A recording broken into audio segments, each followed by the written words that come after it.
Hey, I'll eat your James. I'll honor siya at may special award. Sabi ko mag-date kami. There's a wild SM.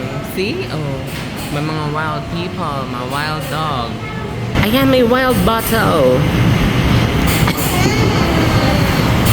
Pinapili ko kasi siya kung saan niya gusto. Tapos sabi niya sa wildlife. Tapos kakain daw kami bonchon. So bad trip siya nung una nung sa SM ko siya dinala.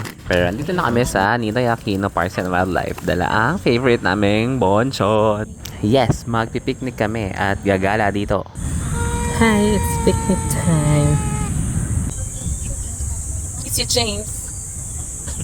As usual, ang order niya, soy garlic fish fillet. Favorite niya. Sa akin, one piece crunchy garlic chicken. Namili lang kami ng spot sa gitna ng park. Doon sa may malapit sa amin, may mga nag-yoga. Tapos nag-people watching lang kami.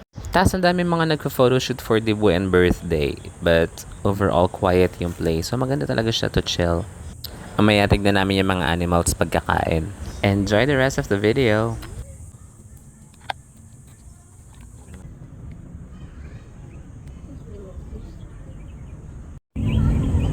Kumain na.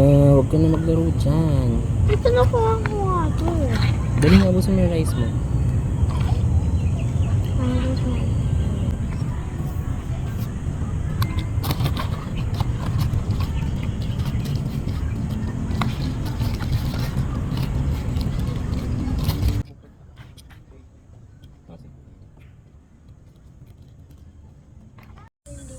Merong third wheel.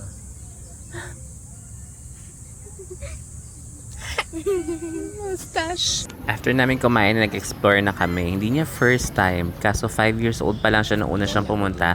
So wala siya masyadong maalala. So, sa best friend mo. Ba't ka sa best friend mo? Ayun na, maglaro na kayo. Ngayon nandyan na. Ayun, uuwi na yan. Wala na, umuwi na. Tapos may mga animals. Hindi marami yung hayop kasi hindi naman to zoo. So it's a rescue center. So yung mga nakukuhang animals, dito sila dinadala. Saan dinosaur? You know? It's majestic. Hi. Yan, super pagod siya after. Visit nyo guys. Entrance dito 30 pesos lang sa adult, sa student 15 pesos lang. Kainin mo yung juice. Natikman mo ba?